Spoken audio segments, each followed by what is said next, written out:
Ukraine is claiming a significant success on this day 80 of Russia's invasion. Ukrainian officials claiming victory in the battle for the country's second largest city.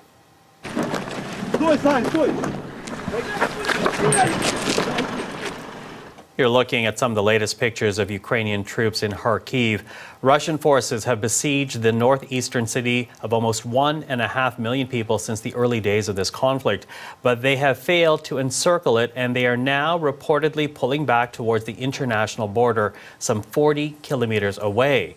The CBC's Briar Stewart is in Kharkiv, and she brings us the latest on the withdrawal and the efforts by Ukrainian forces.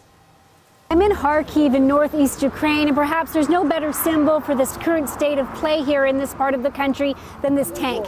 It's a Russian tank that has been sitting here broken down for the past couple of hours. Now, we spoke with the crew here. They said they seized the tank from Russia about a month ago. They refurbished it. It was still working. They actually used it to fight Russia.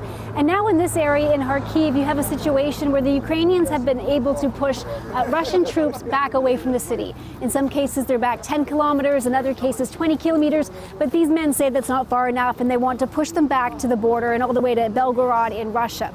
Now, that's the situation here in Kharkiv. It is significantly quieter than it was in recent weeks, but you still have shelling. And in fact, just yesterday, we were at the site of a humanitarian aid center where they were handing out things like food and diapers that had been hit twice by a missile. So even though things are better here, it is still quite dangerous. But without a doubt, Russia is really now focused on the southeast of the province in the Donbass, and they're really trying to grab a larger chunk of that area beside Donetsk and Luhansk, where they already have Russian-backed separatists running the republics there. So that is really where the Russian army is focused now.